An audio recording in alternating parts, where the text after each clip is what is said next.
What is new, my Mystic crew? We are in round 2 of this week's locals, and we are up against Solomon on his full power Kashtira. And yeah, I go to activate Circular, send in Sigma Frost, and what happens? Bam! We get absolutely whopped there with a Gamma. So he goes ahead, special summons the driver, and yeah, straight off the bat, that is not a good cost for us. I'll go ahead and activate the Sigma Engrave anyway to special summon it, just so I've got something on the field. I target the Sigma to get us to special summon the Edition, and I go into our XEs, the Alibertion, which detach to add a Mathmech card from deck. Ask if the search is okay, he gives it the green light, so we go ahead and do the search. At this point, it's got to be the diameter, really. So I add the diameter, and he drolls me at that stage. So no more adding cards to my hand. Yeah, it's looking rough already.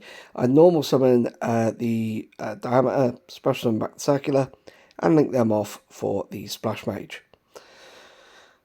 So I can't add any cards to hand, but that is fine. We can still special summon, but I activate the splash effect, and that's when I look at my hand and realise, shit, I had Pilot Exceed in my hand. Why then activate that? Because now it is too late to do so. So not fantastic. But so I'm now trying to play around in my head of how can I get this Pilot Exceed to still go off and give us something. But we go link 3 into the transcode, because transcode's the best thing we can do here. Oh, sorry, I'll go straight to the decode here. We go straight to the Heat Soul just so I can activate the Pilot Exceed. The Pilot Exceed now goes through. I completely forgot I did it this way around. And then we are looking, and we can look all we want. We link 2 into the IP Masquerader, which is, it's something at the end of the day. But then we link them all off into Terahertz. We then activate the Terahertz quick ability, send in the Dristworm. Solomon just gives it a quick read there just to make sure that it is the one he's thinking of. And from there we shuffle the deck. We set 2. Because we have searched, we have added from the deck as well. So get our opponent, give it a cut. He's just double checking just to make sure that, what you can and can't do with this monster here. And unfortunately, you can do anything you want to it. It has no inherent protection whatsoever built into itself. And we pass turn, of course, in the standby phase, activate the Terahertz, sending that, which is the misplay again. You saw this last round, because it's not if it's in the grave, it's when it's sent to the grave. So absolute misplay yet again. But hey ho, life goes on. From here, Solomon's having a little think about what to do, and yeah, you're about to see why Kashtira is like one of the best decks. So he goes ahead and summons Fenrir, goes to activate the Fenrir effect, and I flip over the Imperm. Doesn't matter. He activates the spell card. I do apologise. I don't know these names. I know I should, but I don't. But I activate the Dristworm to negate the spell. And then from here, he's just given that another quick little read. And then because a monster effect was activated, he can use the Fenrir to banish a monster face down. Which, well, fuck me. To put it simply, not good for us. He moves to battle phase, swings for 2,500, I believe that is. Could be 26. And we are left with just literally one face down card. It's not going well. That's for sure. So from here, he passes turn to us. We draw for turn. I drew Sonnet Mining, which with having no other cards in hand, ain't going to do nothing. So I do the only thing I can do realistically, which may have been a bit of a mistake, but hey ho, and that's special summon the Sigma. But now when it leaves the field, it will be banished instead. And then from here, my Solomon just goes off. I've got no form of interruption. I can't really do anything here. Yeah. Between getting drolled, getting...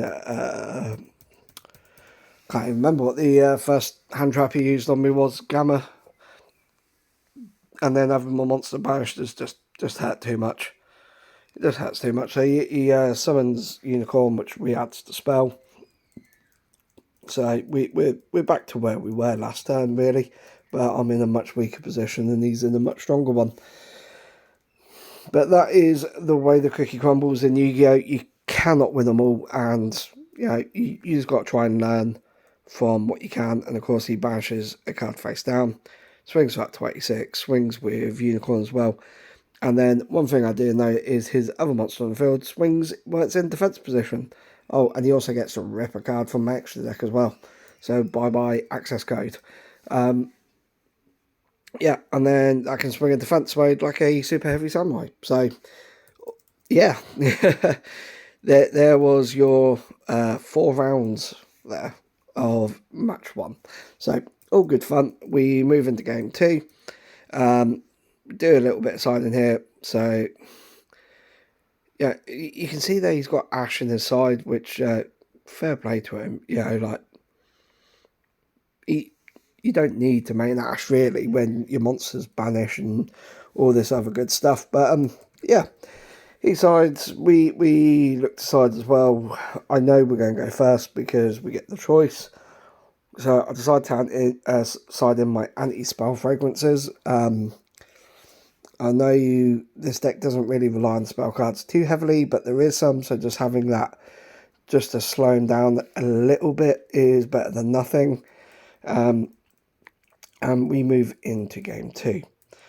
So, my game plan here is to try and do Heat Soul Control. Terahertz was just too, even though it's a good card, it just don't have that power, what I'm looking for at this stage. Maybe if I kept Protect Talker in the deck just to look after him. But sadly that wasn't the case. So it is just a case now of getting the plays where I can. And like I said, Heat Soul Control makes the most sense to me here. So here we go, and hopefully we can do something here. So we start off by activating Silent Mining.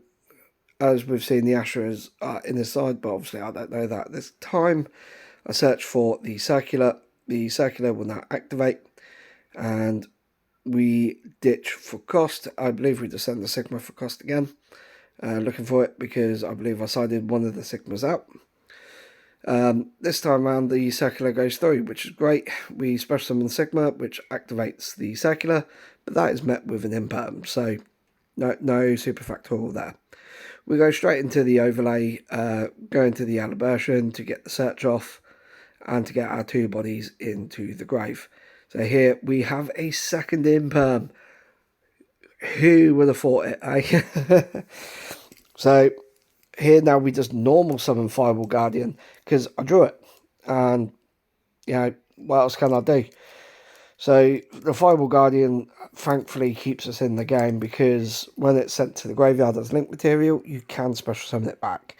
So the Splash Mage is there. I activate the Splash as well. Just grab the Circular back. Doesn't really matter.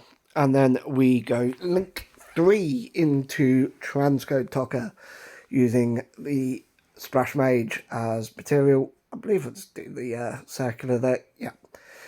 So we've gone into Transcode effect to bring back the Splash, and then we go link 3, which banishes the Guardian.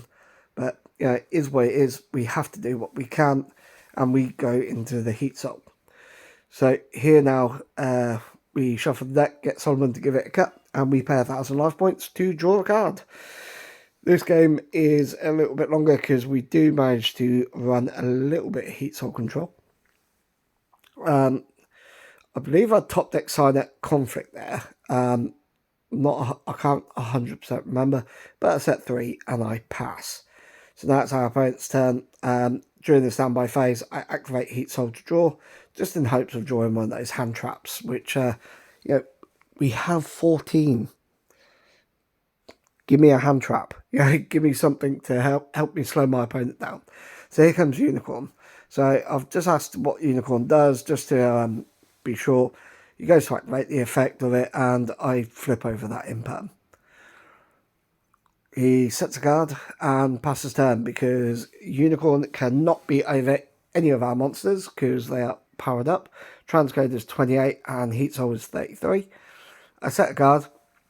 I use Heat Soul again, I believe, in a moment. This is where we're just discussing the attack points.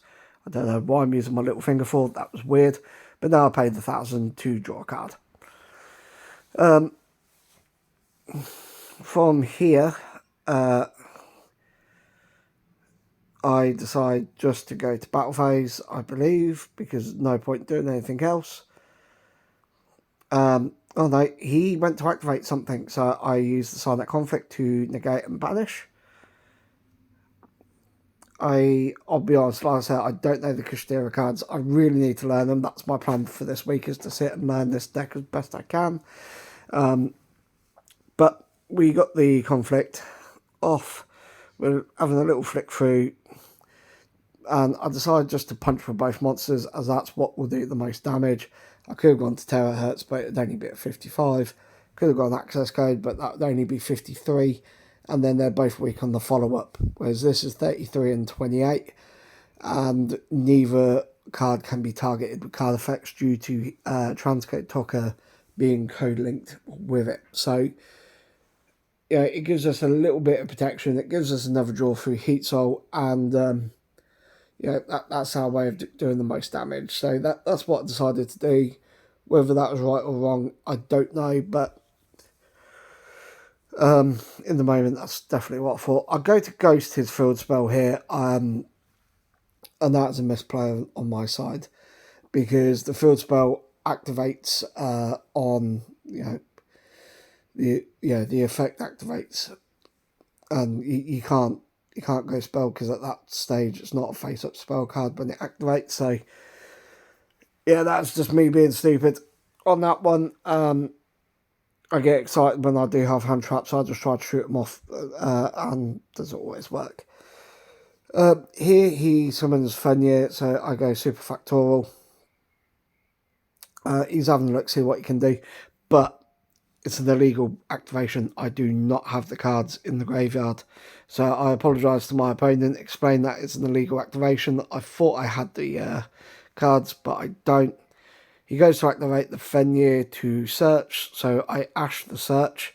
And because an effect has happened, he wants to activate Fenrir, but then remembers that he can't because they are untargetable, and because of that, he cannot activate the Fenrir effect. Due to the field spell, the Fenrir does get powered up by 100 attack and defense for each different attribute, and he goes to do something here.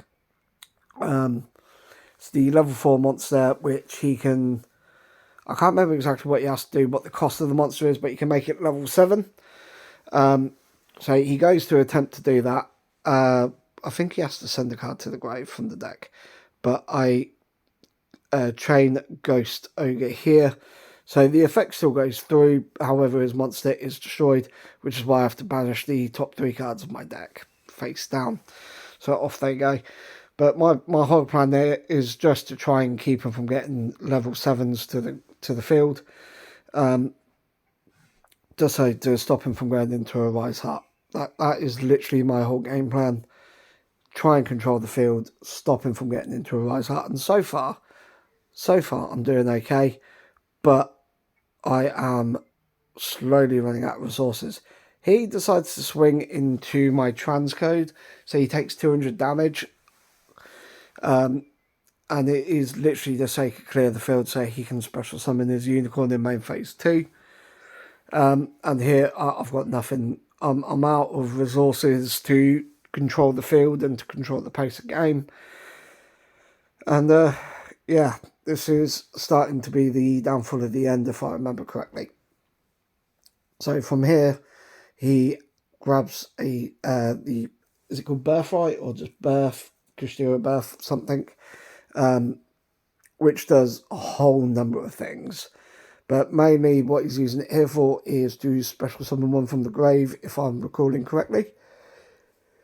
And I can't stop it. I have nothing left to stop. Although it allows him to special summon another summon from hand, so not the grave. No, it's not a special summon, so I am getting my wires crossed. It allows him to normal summon level 7s without tributes, and so far he's only special summoned. So he was able to get 2 level 7s on the field, and there is nothing I can do here.